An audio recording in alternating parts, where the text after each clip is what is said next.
대면으로 보니까 너무 좋으네요. 반갑습니다. 네, 아유, 네, 화면보다 훨씬 낫습니다. 네, 감사합니다. 어, 한나는 자신의 생애 속에서 임재하고 나타나신 하나님을 찬양하고 노래했죠.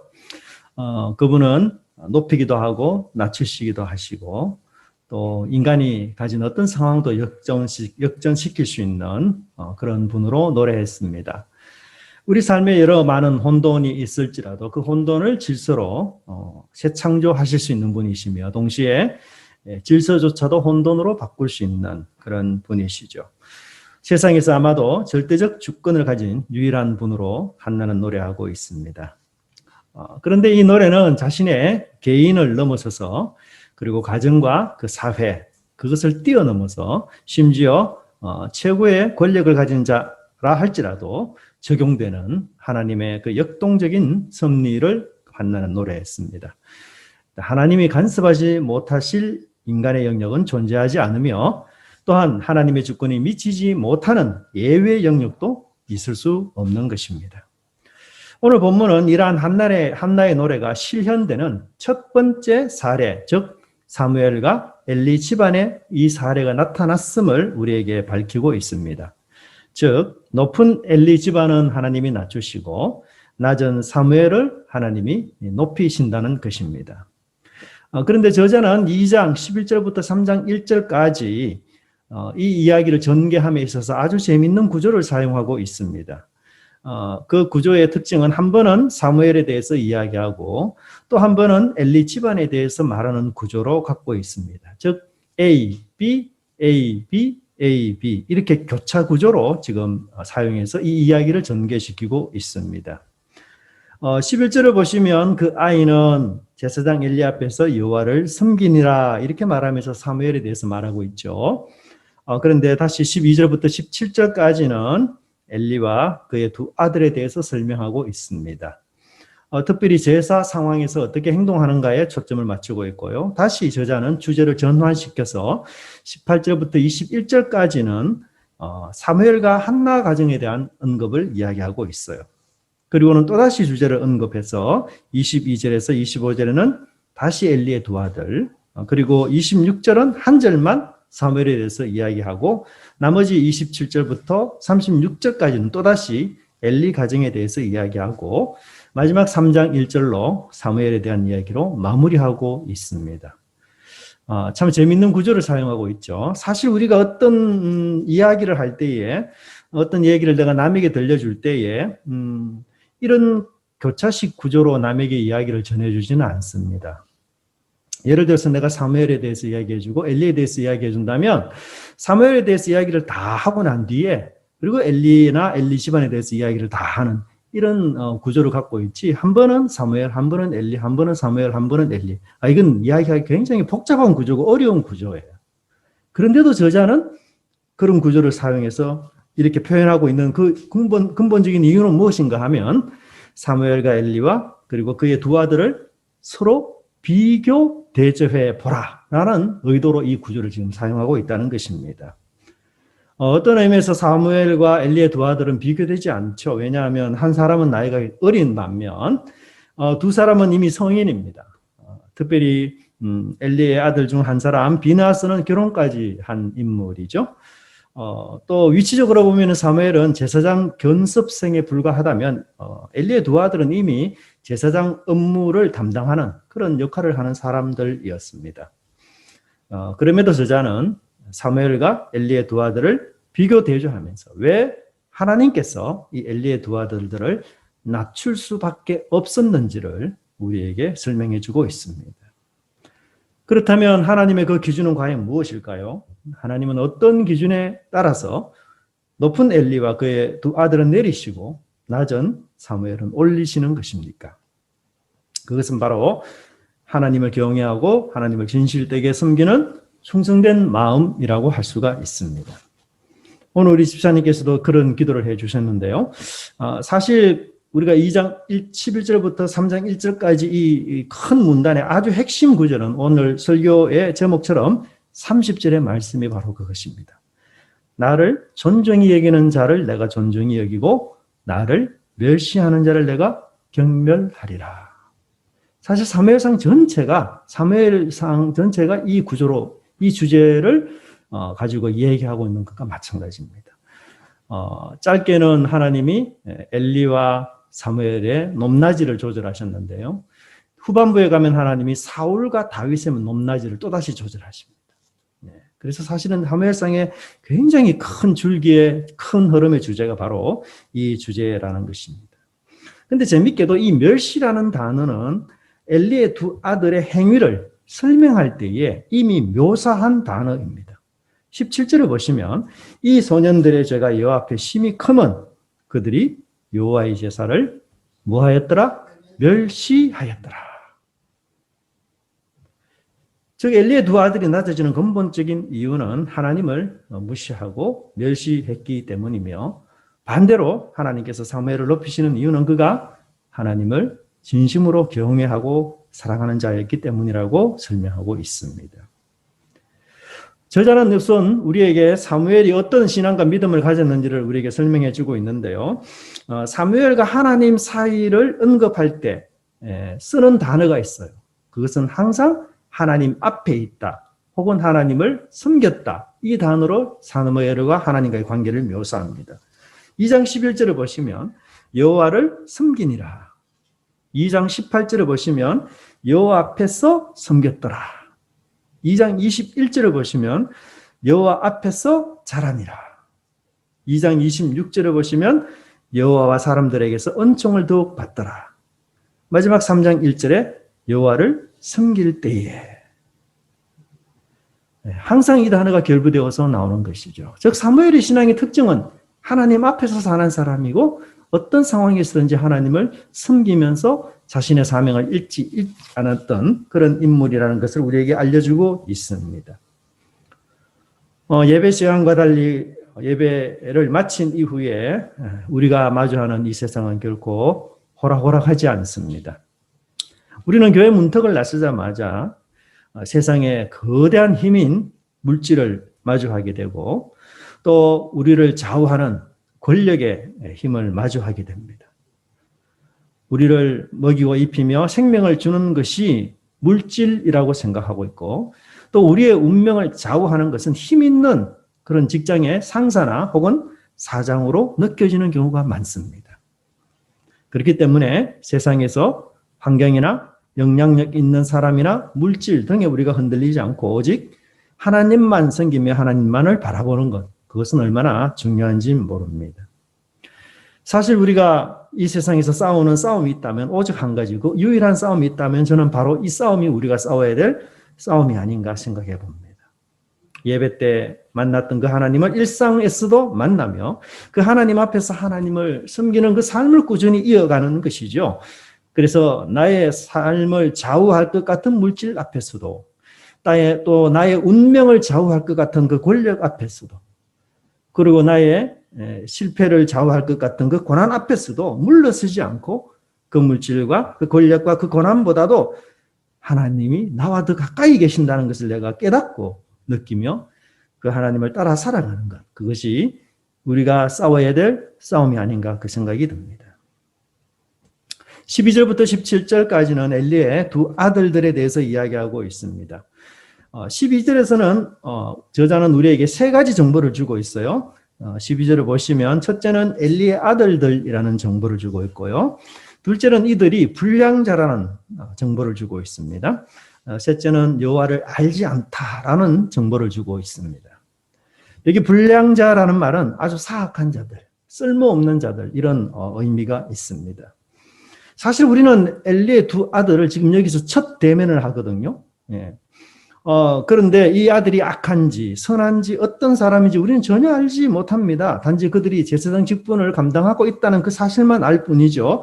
그런데 저자는 첫 대면하는 이 두 아들을 우리로 하여금 아주 부정적으로 보도록 유도하고 있다는 것이에요. 처음부터 이 사람을 소개하는데 이 사람 악한 사람이야 이렇게 소개하고 있다는 것입니다. 근데 여러분 이것이 성경 저자의 방식은 전혀 그렇지 않아요.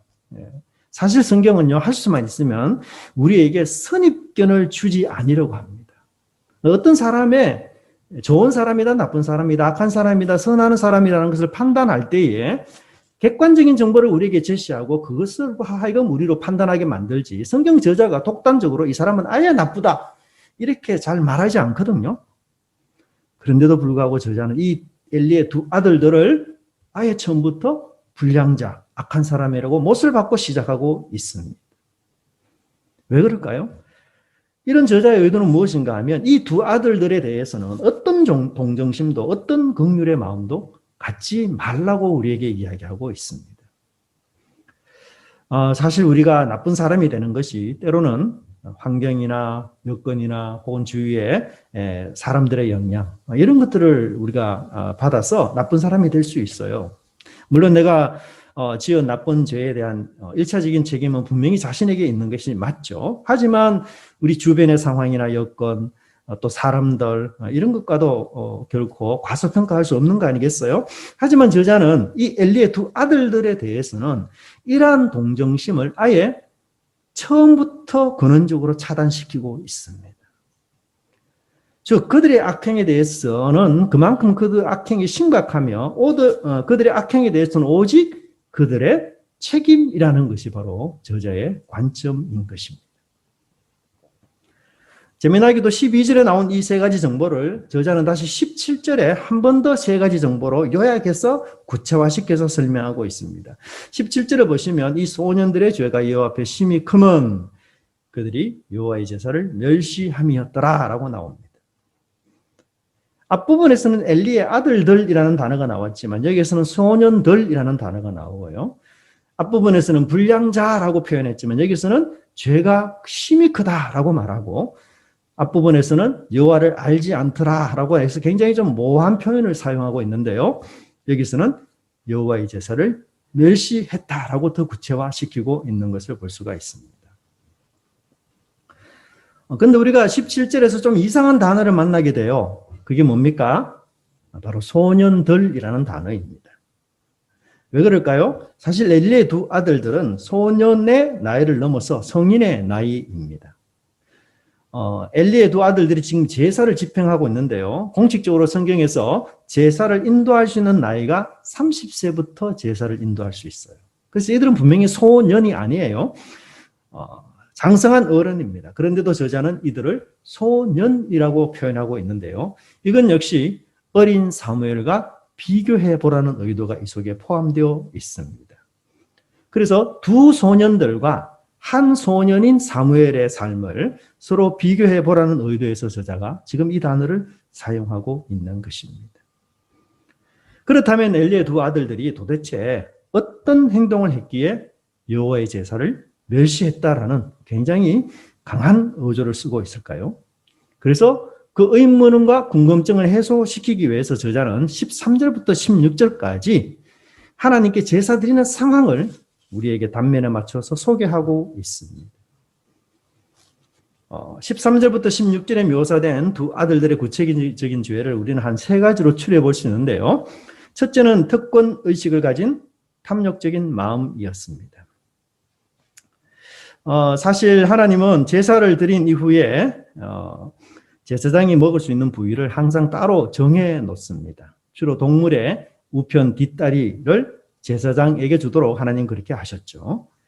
하지만 오늘 본문에서는 특별히 14절에 보십시오. 갈고리에 걸려 나오는 것은 모두 제사장의 몫으로 했다고 이야기하고 있습니다. 특별히 3살 갈고리로 묘사되고 있는데요. 이건 삼지창 포크로 보면 됩니다. 그래서 이 삼지창 포크는요, 한번 찌르면 최대한 고기를 많이 건져낼 수가 있습니다. 예. 이것은 어떤 의미에서 하나님의 것과 또 제사인, 즉 제사를 드리러 온 사람의 몫을 강탈하는 것이나 다를 바가 없습니다. 그런데 저자는 다시 이들의 행동이 얼마나 나쁜 것인가를 지적하기 위해서 14절에 무려 냄비의 종류를 몇 가지로 언급하고 있습니까? 14절을 보시면 정말 재밌어요. 냄비의 종류를 4가지나 언급하고 있습니다. 여러분, 냄비, 솥, 큰 솥, 그 다음에 가마. 여러분 성경에서 냄비 종류를 이렇게 자세하게 언급하는 거 오늘 아마 처음 볼 겁니다. 예. 어떤 성경 본문에도 이런 냄비 종류의 네 가지 일은 없어요. 그런데 이 베일의 순서가 또 어떻죠? 가만히 보시면 그렇죠. 베일의 순서가 정말 재밌게도 작은 것에서 큰 것으로 이동하고 있어요. 여러분 제가 아주 어릴 때는 물론 여기 저보다 나이 드신 분 많이 계시지만 시골에 제가 가마솥에서 그 라면을 끓인 적이 있거든요. 어릴 때는 뭐 솥 하나 가지고 모든 걸 다 했어요, 사실. 그죠? 예. 최근에 왔어요. 우리가 냄비나 이게 종류가 엄청 많아지고 우리 주부들의 그 불편함을 위해서 많은 것들이 이렇게 개발되어 나오지만 사실 옛날에는 냄비 한두 개 있으면 좋겠어요. 그걸로 다 음식 처리했습니다. 큰 냄비. 근데 이게 네 종류가 나온다는 얘기는 지금 이스라엘 나라 속에서 사용되고 있는 모든 냄비 종류를 다 망라한 거예요, 사실. 근데 저자가 왜 이렇게 작은 냄비부터 큰 냄비, 가마까지 이렇게 언급하고 있는 것은요, 그 두 아들들의 강탈 행위가 얼마나 파렴치한가를 우리에게 말해주기 위해서 이 표현을 쓰고 있는 거예요. 냄비는 여러분 가장 작은 양이지 않습니까? 그렇기 때문에 그 가난한 자들이 바치는 제물이죠, 그게. 그런데 그 가난한 자들의 제물까지도 이 두 아들이 스스럼 없이 빼앗고 있다는 것입니다. 여러분 고기잡이 어선들이 씨알이 작은 고기를 잡다가 어떻게 하죠? 다시 다 놔줍니다. 그것이 자연에 대한 예의 아니에요. 가난한 자, 어린 자, 약자들은 보호받고 돌봐줘야 될 대상이지 빼앗거나 탈취의 대상이 아닙니다. 하지만 이 두 아들의 탐욕과 자신에게 주어진 그 의무들을 망각할 뿐 아니라 그 탐욕에 빠져서 강탈하지 말아야 될 것까지도 빼앗는, 그래서 주어진 권력을 악의적이고 아주 초월적으로 초법적으로 휘두르는 그런 존재라는 사실을 이 짧은 성경 구절에서 우리에게 언급해 주고 있습니다. 뿐만 아니라 그는 하나님을 멸시하는 행동을 하고 있는데요. 15절에 보시면 날것을 내라 이렇게 표현하고 있습니다. 이 날것이라는 말 때문에 이 두 사람이 육회 맛을 들였나? 육회를 먹으려고 날것 달려고 하느냐? 뭐 이렇게 생각할 수 있지만 그게 아니고요. 이 날것의 근본적인 목적은 15절에 보시면 구워 먹기 위함입니다. 네. 여러분 고기를 구워 먹을 때 기름이 약간 있는 그런 고기를 구워 먹는 게 맛있습니까? 아니면 기름이 전혀 없이 살만 있는 이 고기를 구워 먹는 게 맛있습니까? 예, 고기 먹을 줄 아시네요. 그죠? 기름 같이 있어야 고기가 맛있습니다. 예, 그래야만 고기도 잘 굽히고 또 먹을 때 고소하지 않습니까? 그런데 하나님께서 제사 규정에 이 기름 처리를 어떻게 하라고 하죠? 예, 레위기 7장에 보시면 그 기름을 모두 하나님께 드리라. 이게 규정이에요. 그래서 기름은 반드시 태워서 하나님께 드리는 것이 규정입니다. 예, 만일 여러분 이 규정을 어기면 어떻게 되는지 아세요? 레위기 7장 25절에 보면 사람이 여호와께 화제로 드리는 희생의 기름을 먹으면 그 먹는 자는 자기 백성 중에 끊쳐지리라. 네. 저는 어릴 때 잘 먹었던 게 그 된장찌개였는데요. 그 된장찌개가 제일 맛있을 때가 언제였는가 하면 저희 어머니가 돼지기름을 조금 사와가지고 그 된장찌개에 돼지기름을 넣어서 먹을 때, 그때가 정말 맛있더라고요. 정말 제가 어릴 때에는 기름 한 덩어리가 굉장히 귀했어요. 그죠? 그렇게 해서 그 기름 한 덩어리로 모든 고소한 맛을 다 내는 그런 일들을 했었던 것을 기억이 납니다. 사실 이렇게 기름은 힘을 상징합니다. 하나님께서 우리에게 힘을 주시는 분이시다 라는 의미로 먹지 않고 태워서 하나님께 드리도록 되어 있는 것인데도 불구하고 제사장은 기름과 함께 고기를 구워 먹는 일을 주저하지 않는 것이죠. 세 번째는 바른 교훈을 무시하는 아주 닫힌 마음입니다. 16절 하반부를 보시면 이렇게 악행을 행하는 제사장에게 바른 교훈을 권면하고 있습니다. 그러나 그는 듣기는커녕 오히려 폭력을 행하려고 합니다. 그가 말하기를 아니라 지금 내게 내라. 그렇지 아니하면 내가 억지로 빼앗으리라.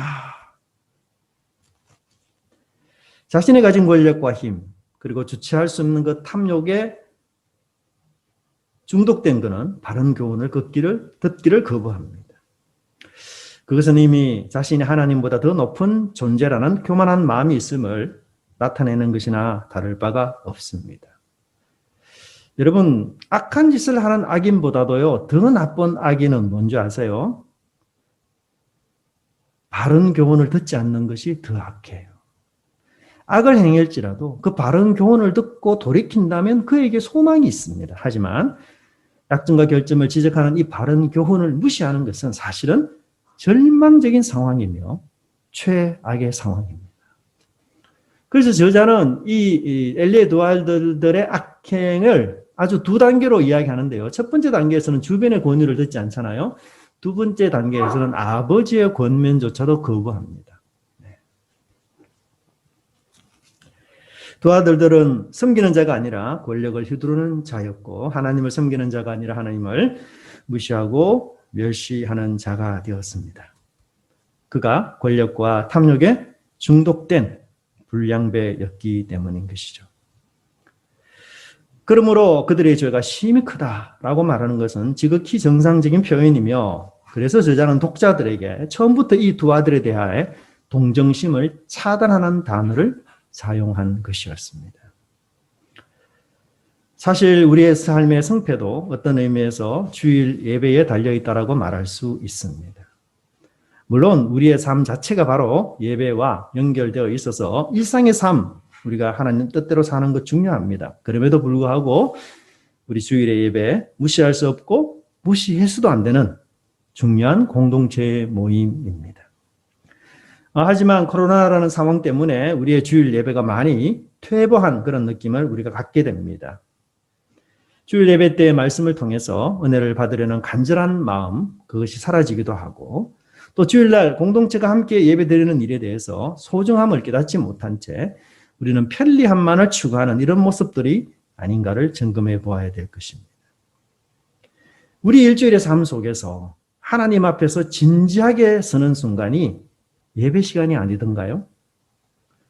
찬송과 말씀을 통해서 하나님을 내가 밀도 있게 만나는 그 시간, 내 마음과 내 영이 집중해서 은혜를 받는 그 시간이 바로 예배 시간이 아니던가요? 그래서 우리는 이 시간을 사수해야 합니다. 내가 하나님이 주시는 힘으로 산다는 것을 고백하는 자는 결코 예배를 소홀히 할 수 없는 것입니다. 엘리의 아들들의 죄는 날이 갈수록 여호와 앞에 커져가고 있지만 반면에 사무엘은 날이 갈수록 여호와 앞에서 커지고 위대한 사람으로 소개하고 있습니다. 사무엘상 2장 18절과 21절에서는 이제 저자는 방향을 돌려서 주제를 돌려서 사무엘과 한나에 대해서 말씀해주고 있습니다. 이것은 앞문장과 굉장한 대조점을 주고 있는데요.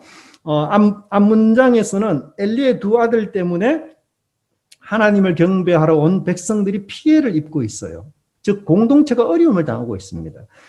그런데 반대로 18절부터 21절에서 사무엘 때문에 그의 가정이 축복을 받는 장면을 묘사하고 있습니다. 한 사람 때문에 공동체가 어려움을 당하는 이가 있는가 하면 한 사람 때문에 그 공동체가 축복을 받는 이런 대조점을 여기서 표현하고 있는 것이죠.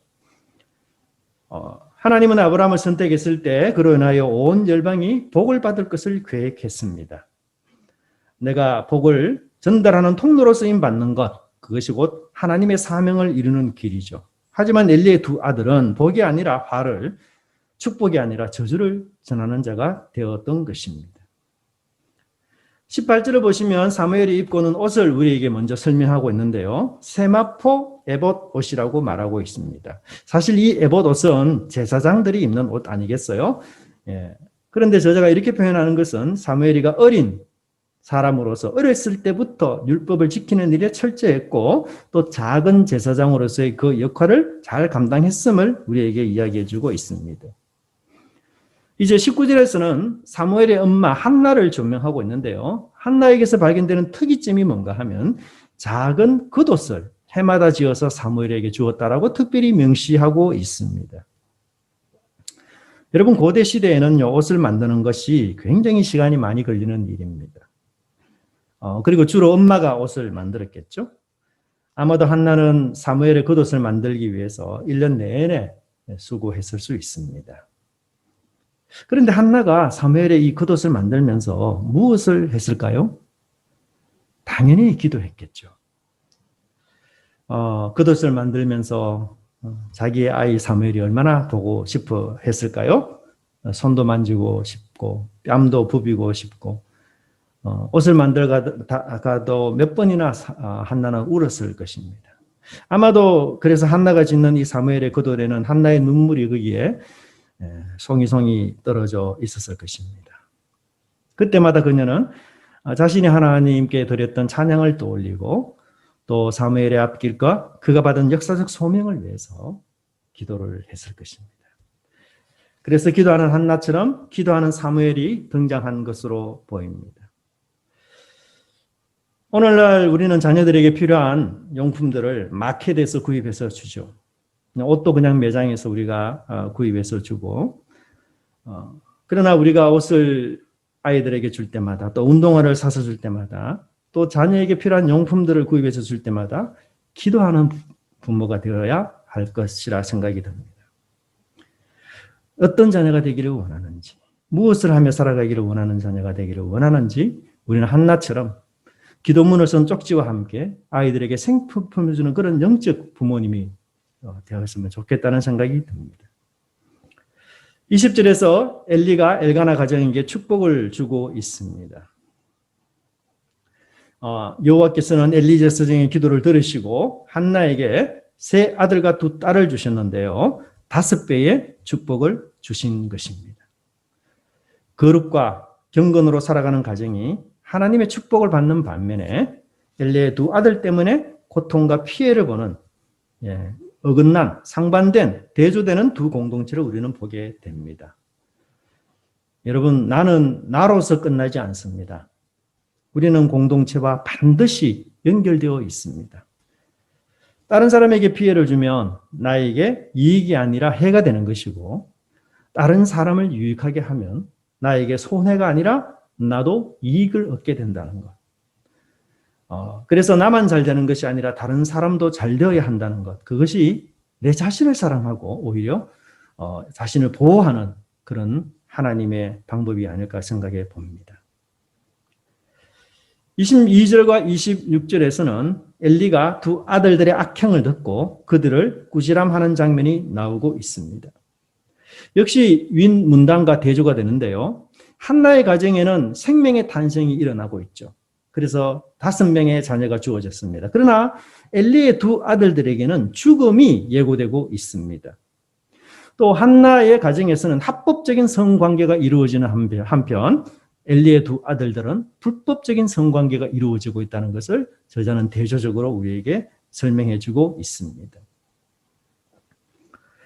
22절부터 보시면 엘리가 매우 늙었더니 그 아들들이 온 이스라엘에 행한 모든 일과 회막문에서 수종드는 여인과 동침하였음을 듣고 라고 표현되고 있습니다.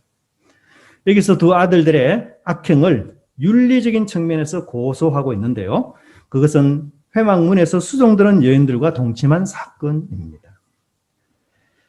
출애굽기 38장 8절 등의 내용을 참고해 보면 회막문에서 수종드는 여인들이 있었는데요. 그들은 청소하거나 빨래하거나 등 그런 일들을 감당했던 것으로 보입니다. 그런데 이 일이 일어난 장소가 회막문이라고 하는데요. 이것은 성소, 즉 하나님과 친밀한 만남이 이루어지는 장소인 것입니다. 뿐만 아니라 동침하다라는 단어는 대개의 경우 비합법적인 성행위를 이야기하고 동시에 반복적인 행위를 이야기하고 있습니다.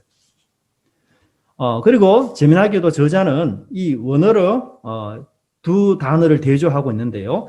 일하는 여인들이라는 단어와 1장 3절에 나왔던 만군의 여호와라는 단어를 대조하고 있어요. 우리 한글로는 이게 참 대조가 되는지 잘 모르는데요. 원어로는 일하는 여인들이라는 말은요. 쪼브옷이라는 표현입니다. 쪼브옷. 근데 만군의 여호와라는 말은요. 쯔바옷이에요. 쯔바옷. 그래서 자음이 다 똑같아요. 쪼브옷, 쯔바옷. 네. 그래서 만군의 여호와와 친밀한 관계를 가져야 될 제사장이 일하는 여인들과 친밀한 관계를 맺고 있다는 충격적인 고발을 해주고 있습니다. 사실은 제사장은 어느 누구보다도 하나님과 친밀한 관계를 맺어야 될 사람 아닙니까? 그런데도 이런 일을 한다는 것은 굉장히 충격적입니다.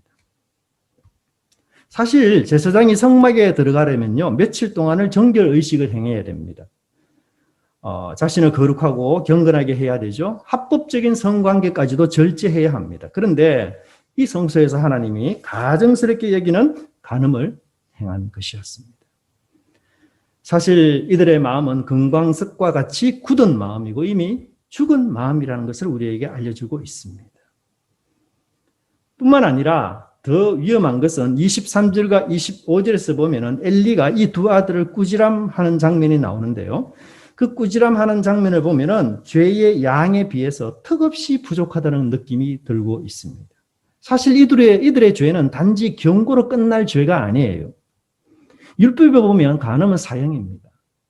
만약 그 율법대로 처리하지 못한다면 적어도 엘리는 두 아들들이 더 이상 제사장 일을 못하도록 해야 되는 특단의 조치를 취해야 하는데 엘리는 단지 이 두 아들을 달래고 꾸짖는 것으로만 만족하고 있습니다. 23절에 너희가 어찌하여 이런 일을 하느냐 하는 것은 꾸지람에 해당하는 표현이고요. 24절에 내 아들들아 그리하지 말라라는 말은 달래는 표현입니다. 엘리의 이런 잘못된 판단이 후에 하나님의 심판을 받는 결정적인 요소가 됩니다. 하나님이 엘리를 심판하시는데 그 이유를 이렇게 말하고 있습니다. 2장 29절에 보시면 네 아들들을 나보다 더 소중히 여겨, 중히 여겼다. 그렇게 표현하고 있습니다. 엘리는 나름대로 하나님께 대한 죄를 두 가지로 나누는데요.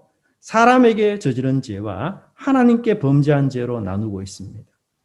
전자는 용서가 가능하지만 후자는 용서가 불가능하다라고 이야기하는데요. 그 이유는 무엇일까요? 바로 하나님이 심판자이기 때문입니다. 물론 모든 죄는 하나님의 마음을 아프게 하고 또 그것을 죄라 명시하시고 불순종하지 말 것을 요구하신 분은 하나님이시죠. 하지만 하나님을 경멸하고 무시하는 죄는 용서받을 수 없는 최악의 범죄라는 것을 저자는 이야기하고 있습니다. 더욱 안타까운 것은 아버지 엘리의 마지막 권면조차도 두 아들은 모두 무시해 버렸습니다. 그래서 저자는 이 부분에 대한 해석을 25절 하반절에서 여호와께서 이들을 죽이기로 작정하셨다라고 말하고 있습니다. 이 말은 바로를 연상케 하는 표현입니다. 그들이 바로와 같이 강팍하게 되었기 때문에 이제 그들을 기다리고 있는 것은 하나님의 심판뿐이라는 것이죠. 그들은 절망적인 상태에 이르렀습니다. 회개의 기회, 재기의 기회가 주어졌으나 거듭하여 그것을 무시하면서 자신의 탐욕을 위해 살았으며 권력의 종이 되어 하나님의 소명을 무시하면서 살았기 때문입니다. 그런 그들에게 하나님은 회개의 기회가 더 이상 제공하지 않았습니다. 우리는 회개는 내가 언제라도 할 수 있다라고 생각합니다. 하지만 내가 죄에 중독이 되고 그 죄에 철저하게 종이 되고 나면 회개하고 싶어도 회개할 수 없는 상황에 이르게 된다는 것을 깨달아야 할 것입니다. 그렇기 때문에 회개조차도 하나님이 베푸시는 은혜 속에 있다는 사실이에요. 그러므로 우리는 강팍한 마음을 갖지 않도록 해야 됩니다. 항상 부드럽고 온유한 마음을 지녀야 합니다. 은혜와 죄에 대해서 예민한 반응으로 감사와 회개를 늘 유지하는 것, 이게 우리 마음에 복된 그런 자세인 것이죠. 저자는 26절에서 사무엘에 대해서 짧게 언급한 뒤에 이제 본격적으로 엘리 가문에 대해서 마지막으로 심판에 대한 얘기를 합니다. 27절에서 하나님의 사람이 와서 엘리에게 말씀을 전합니다. 27절과 8절을 여러분들이 읽으셨는데요. 보시면 하나님께서는 먼저 과거로 돌아가서 엘리에게 베푼 은혜를 열거하기 시작합니다. 이스라엘이 애굽에서 노예로 살던 그 시절 하나님은 엘리 조상인 아론에게 나타나셔서 그에게 제사장 권한을 주셨습니다. 여러분 28절을 가만히 보면요. 내가라는 말이 무려 5번이나 나옵니다. 하나님의 전적인 주도권을 가지고 말씀합니다. 아론에게 제사장직을 주시고 엘라살과 그리고 비나스를 통해서 엘리까지 대대로 제사장직을 이어올 수 있도록 한 것은 오직 하나님의 주권적인 은혜라는 사실을 강조하고 있습니다. 하나님께서 그들을 제사장으로 삼으신 것은 그들이 무슨 특별한 공로가 있기 때문이 아니었습니다. 엘리가 제사장직이라는 아주 특권을 얻게 된 것은 100% 하나님의 선택이었고 하나님이 주신 지위였고 하나님이 허락하신 중보자 역할이었던 것이죠. 그렇게 과거에 풍성한 은혜를 받은 이 엘리가 이제 현재 29절로 와서는 어떻게 현재에서 살고 있습니까? 놀랍게도 여기서도 하나님은 내라는 말, 나야라는 말을 5번이나 반복하면서 이런 놀라운 은혜를 받은 엘리와 그 아들들이 하나님께 충성하기보다는 사리 사욕을 채우면서 권력 남용을 했다고 하나님은 지적하고 있습니다. 재미나게도 예물을 밟는다라는 말에서 밟는다는 단어 역시 멸시했다는 말입니다. 2장 전체를 통해서 이 단어가 여러 번 언급이 되고 있는 것이죠. 먼저는 저자가 하나님의 제사를 멸시했다라고 묘사하고요. 이번에는 하나님이 직접 내 예물을 밟았다, 멸시했다라고 쓰고 있습니다. 그리고 최종적으로 나를 존중히 여기는 자를 내가 존중히 여기고 나를 멸시하는 자를 내가 경멸하겠다라고 하나님은 선포하셨던 것입니다. 엘리와 두 아들들은 하나님의 은혜를 배반한 가정이었고 교만한 마음을 가졌으며 하나님을 우습게 여겼으며 자신이 받고 누리는 그 특혜, 은혜의 특권, 은혜의 선물을 당연한 권리로 생각했습니다. 그들의 교만은 하나님을 무시하고 멸시하는 것으로 이어졌고 결국은 몇백 년 동안이나 천직으로 생각했던 제사장직을 이제는 하루아침에 잃어버리게 된 것이었습니다. 사실 우리도 모든 것을 다 하나님께 받은 사람들입니다. 인류의 그 어떤 사람도 하나님께 비치지 않고 살아가는 사람은 단 한 사람도 없습니다. 그렇기 때문에 피조물인 우리는 겸손해야 되며 모든 것을 선물로 받았기에 자랑할 것이 하나도 없다는 사실을 항상 인지해야 할 것입니다. 감당할 수 없는 은혜를 받은 자가 배신하였습니다. 그 다음 단계에서는 당연히 심판이 선고되겠죠. 그래서 31절부터 36절까지는 엘리 집안에 내리실 하나님의 심판을 선포하고 있습니다. 특별히 31절부터 33절까지는 같은 주제를 무려 3번이나 언급하고 있습니다. 31절을 보시면 노인이 하나도 없게 하는 날이 올 것이다. 32절을 보시면 영영토록 노인이 없을 것이다. 33절을 보시면 모든 자가 젊어서 죽는다. 엘리 가문의 위기이죠. 모든 엘리 가문의 사람들이 다 젊어서 죽는다는 거죠. 이 저주는 실제로 사무엘상 22장에서 이루어집니다. 사울은 도액이라는 자객을 고용해서 그 도액의 칼을 통해서 아비멜렉을 비롯한 노베 제상 85명을 죽이게 됩니다. 그 가족 가문이 다 도액의 칼에 의해서 죽게 됩니다. 그 현장에서 유일하게 살아남은 사람이 아비아달인데요. 이 아비아달도 솔로몬에 의해서 제사장직에서 파면이 됩니다. 그러면서 하나님이 하신 이 예언이 마침내 성취가 되고 있습니다. 이러한 엘리 가문에 대한 하나님의 심판은 아브라함에게 하신 약속과 정반대의 방향으로 흘러갑니다. 하나님은 아브라함에게 많은 후손을 주겠다고 약속했지만 엘리 가문은 약해집니다. 하나님은 아브라함에게 명예를 주겠다, 이름을 크게 해주겠다라고 약속했었으나 엘리 가문은 오히려 구걸하는 상태가 되어버렸습니다. 아브라함에게 하나님은 복의 통로가 되게 해주겠다라고 말했으나 엘리 가문은 축복에서 제외되는 어려움을 당하게 됩니다. 이런 끔찍한 일이 정말 일어날까요? 그래서 하나님은 그들의 그런 의심을 잠재우기 위해서 가까운 미래에 일어날 일을 또 이야기해 주시는데요. 그게 바로 34절의 내용입니다. 가까운 미래에 일어날 내용이 뭡니까? 두 아들 홈리와 비나스가 한날에 죽는다라는 표현입니다. 근데 여러분 이것도 참 재밌어요. 홈리와 비나스라는 이 두 형제 이름은 정말 재밌는 단어입니다. 왜냐하면 사무엘상의 저자는 이 엘리의 두 아들 홈니와 비나스라는 이름을 알았을까요? 몰랐을까요? 사무엘상의 저자는 알았겠죠. 그죠? 예. 그런데도 놀랍게도 지금까지 단 한 번도 홈니와 비나스라는 단어를 사용하지 않았어요. 너무 놀라워요. 마치 그 사람을 모르는 것처럼. 그 두 사람의 이름을 한 번도 밝히지 않았습니다. 그러면 두 사람을 표현할 때 어떻게 표현했는가 하면 대명사로만 다 표현합니다. 예를 들어서 엘리의 아들들, 이 소년들, 제사장, 아들들 계속 대명사로만 표현하고 있어요. 그런데 여기 2장 전체에서 처음으로 이 두 아들의 이름을 밝혀요.